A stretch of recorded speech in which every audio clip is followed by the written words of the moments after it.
Hey all, and welcome back to Game 2 in this Best of 3 series. I'm your host, Big Blue Firebat, and we're going to have, once again, spawning as the Blue Terran, the little one, TLO, playing for Team Liquid, and his opponent is going to be SeleCT, playing for Team Dignitas SeleCT, a former Warcraft 3 player, a former Dawn of War player, giving him excellent micro, giving him excellent strategy and positioning. He is a really good player. He has done very well in StarCraft 2, and his opponent needs almost no introduction. The little one, an innovator of crazy plays that work for him, a master of timings, a master of builds, and just a master of surprises. And I gotta say, he is the master of nukes. If you have ever watched him nuke an opponent into submission, he does not just use them to go after workers like any chump. He uses them to advance his army. He uses them to get into position. He uses them to distract and then drop with Marines. I have never seen anybody use nukes as effectively or as entertainingly as the little one. And it looks like they are talking about the same game they were talking about in the last match, but I have no idea which one it is. Doesn't matter, I'm not going to pay attention to it. They are playing on MLG's version of Shattered Temple. And this is very similar to the latter version of Shattered Temple with two major differences. The first one right here is this neutral supply depot. You do not have to worry about that too much in a Terran versus Terran, but with a Zerg player on the field, it prevents that Zerg player from getting locked in by pylons, by supply depots, by bunkers, and more importantly for this matchup is the fact that both players realize that their opponents cannot spawn in this close by ground position. TLO knows that SeleCT can only be here or here. SeleCT knows TLO can only be here or here, which is very important. It allows you to change your build accordingly. It allows you to scout out either earlier or later, but when you scout out, you can actually find your opponent faster because you only have 2 positions to scout instead of the normal 3. And now we have TLO actually sending out a fairly early scout. That was a fairly early scout for this map. That was a 14 or 13 SCV scout instead of the normal 15 or so. He wants to see exactly what SeleCT is doing, where he is, what he's up to, when he takes his gas, and it looks like he's going to be able to get all the information he needs, even running through those mineral lines like a champ, not scared about getting surrounded. And we have him setting up his barracks, and it looks like both players are moving in a very similar fashion. We have SeleCT setting up his factory a little bit sooner, but TLO already has his orbital command up and running, decided to go for that more macro style where SeleCT wants to get his tech up and running as quickly as possible. TLO scooting back in with that SCV, able to spot the tech and do a lot of damage to this particular SCV of SeleCT's, but it looks like he's going to get all repaired up and chased out by this Marine, and with a nice starter step micro, SeleCT is going to score the first kill of the match, of the game. That poor SCV was not long for this world. I'm sorry, but that Marine was not having any of that guy. He does not want him in his base. It looks like TLO is also going for the factory build, and both players are moving into a could go any direction here. We have TLO taking another gas for his tech, but we also have SeleCT doing the same thing. They are moving along a fairly mirrored path, although TLO is now revealing his intentions a bit as he is floating that barracks out of here. He's not interested in making too many barracks units, but he does want information. He's seeing this starport for SeleCT. It looks like we're going to get a 1-1-1 build once again for SeleCT. It did not allow him to win last game, but it might allow him to win this game. We'll see what he's able to do. And TLO, for his part, is also getting a starport. So we're going to see very similar builds so far, going in almost the exact same direction. Tech Lab going down for SeleCT. So it could be pretty much anything. That's the thing about Terran play, is that there are so many options and so many viable options, particularly in Terran versus Terran. You can do almost anything against anything, so it makes it very difficult for the players to determine what their opponent is going to be doing. It makes it very difficult for you to predict what is going to happen. And now we have a starport switching up with a tech lab, so it looks like TLO is going to go for a Banshee and Cloak. So we got Cloak Banshees coming down, and we even have Cloak coming down for SeleCT, and he's producing a Banshee of his own almost at the exact same time as TLO. So despite their builds deviating just slightly in the early game, they're going for the exact same one. It looks like SeleCT has decided to cancel his Banshee and continue with Cloak, but go for a Raven. He wants to counter any Cloak play coming in from TLO. Very interesting, I gotta say, very smart play, as Cloaked Banshees can, a Cloaked Banshee in your base without detection can lose you the game. If you throw down a Mule at the wrong time, if you don't have a scan ready, if you don't have a missile turret almost done, that Banshee can basically just win the game for your opponent right then, right there. And we got SeleCT here, supply block for just a moment. About to finish his supply depot, another 5 in-game seconds. But he has his Raven out. We have TLO with his Banshee out and moving across the field, taking this close air travel time, and he's got his cloak nearly finished. Looks like he's going to sit here and not wait. He is in here, but there are Marines waiting, and now we got TLO with some nice stutter fly micro. If you can, if you shoot with your Banshee and then you move it back right as the missiles leave, as right as that animation starts, you can actually outrange those Marines pretty significantly and kill a ton of them. If you do it just right, you can kill Marines without taking any damage whatsoever, as a Banshee's range is just slightly greater than a... Oh, no, it's not. It's actually this. Yes, it's one greater than a Marines. So with the right micro, you can do a ton of damage to an unlimited number of Marines.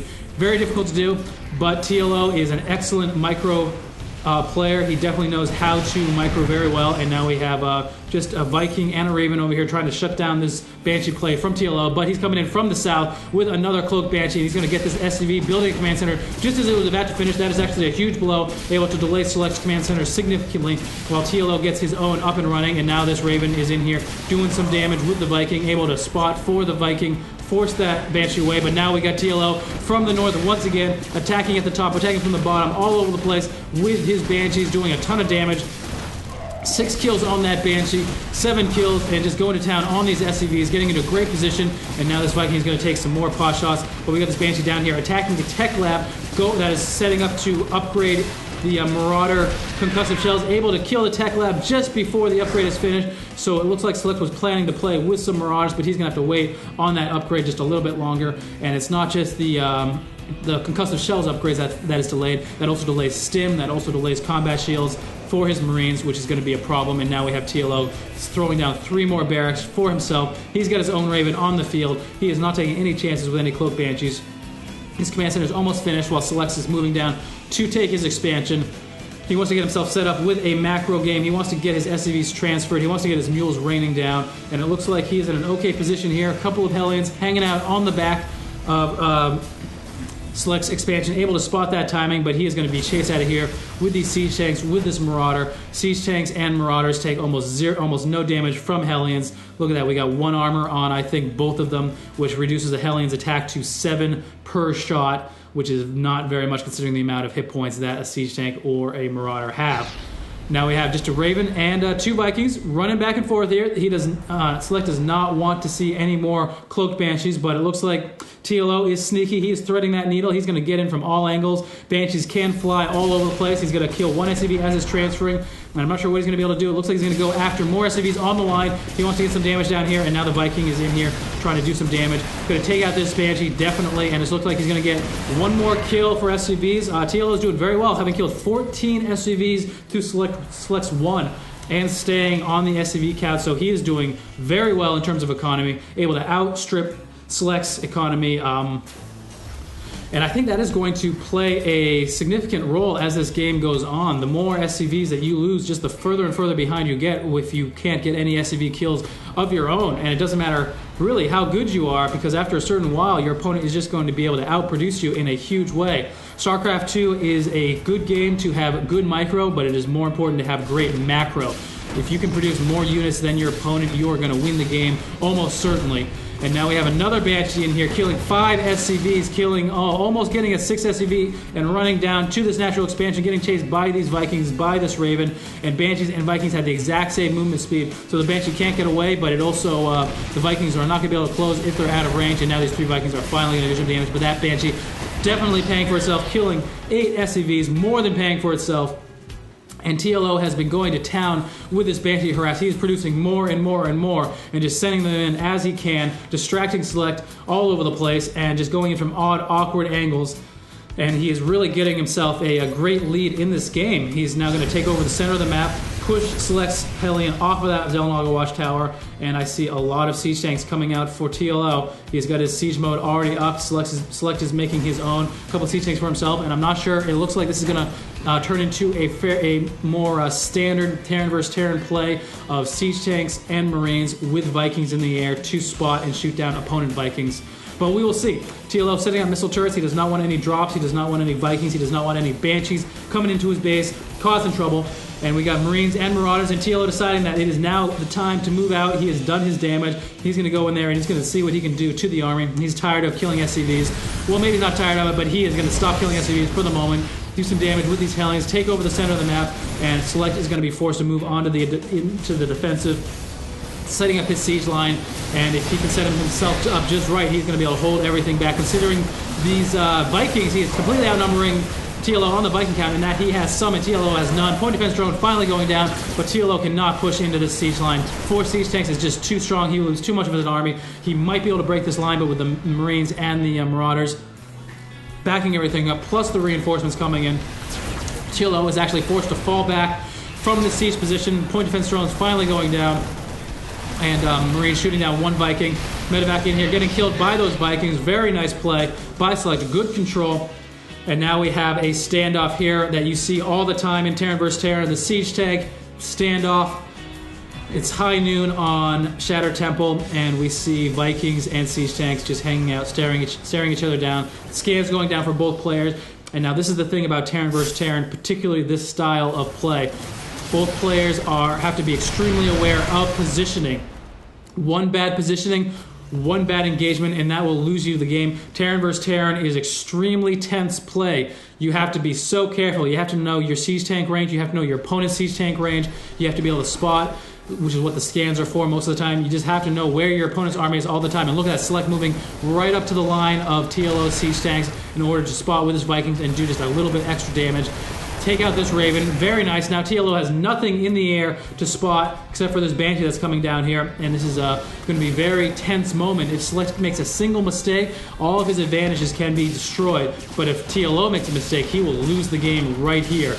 And now we have TLO coming in with a Banshee, taking out 1 siege tank, and I think that it looks like Select cannot scan. His Raven is dead. He seems to be faking that he can scan by moving those Marines into position, but TLO is not fooled. He's killed 2 siege tanks already, and it looks like the 3rd siege tank might go down. No! Getting picked up by Select. Great little play, giving him enough time to store a scan, finally kill that Banshee. And I love that play, picking up that siege tank, preventing it from being killed by that Banshee, and now it's getting repaired. But TLO using that time to move forward, just take a little bit of positional advantage, trying to get himself in the right spot to push Select out of this game, getting a big hit on Select's army. And now we're back once again to this standoff, this Terran vs. Terran ridiculous standoff, and we have Select here throwing up a sensor tower in a great position. That's going to allow him to spot a drop anywhere in the back of his base. Notice that the circle on the sensor tower actually runs off the edge of the map, and more importantly, he even has a nice little view of TLO's base, so he's going to be aware of any staging up that TLO does on the edge of his base in preparation for a drop or for some air attacks. Keep in mind, though, that a cloaked Banshee is not going to show up on a sensor tower, so if you are faced with a Terran that is turtling up with lots of sensor towers, use cloak units. Get in there. They can't see him coming, and you can surprise the hell out of them. And now we have TLO setting up. Nice little siege line for both players. TLO is hanging out on the edge here, and Select is scanning down, realizing that he is just able to move up a little bit. And look at that perfect positioning. A siege tank can shoot farther than it can see, which means that with these medevacs to spot, able to push TLO's siege line back just a little bit. Here comes another cloaked Banshee. We'll see what TLO is able to do. These Banshees have been MVPs of the game, doing tons of damage, and now I think it's going to force Select to fall back once again. Finally putting down a missile turret for detection, for anti-air. He is tired of those Banshees just going to town, keeping his siege tanks under control, killing his SCVs, and I don't blame him. But at the same time, we have TLO staging up for a drop over here. A couple of Marauders, a couple of Marines, and he has broken down these rocks already. But Select, with his Select senses, is actually aware of the fact that these rocks are down. He's putting a few Marines and a siege tank over here in order to prevent any potential drops. I do not think he sees that drop. I'm not sure if he was aware of it at all, but we had another drop coming in from TLO. Looks like he was it was thrown off by Select, and the sensor tower already paying for itself, preventing a drop from going down. And we still have in the center here this similar siege line. Very, very standard Terran vs. Terran. This is the kind of Terran vs. Terran play you saw in the beta, in the early games of release, before people were going into crazy builds, before people went into lots of Reapers, lots of Cloak Banshees, lots of craziness. Even the current metagame of Hellion and Marine is not being used here, and Select is moving up a little bit out of position, losing, looks like 2 siege tanks, 3 siege tanks before he can siege up, and that is a bit of a loss for him. And TLO moving in with his force at just the right time, but Select is able to push that force away, and TLO is moving to get a better position up here, but there are just too many Marines, too many Marauders. It's going to force TLO's Marines and Marauders to make a last stand here, and the medevacs are all going to go down. A bit of a bad engagement for TLO, and forced him to fall even further back in this siege line.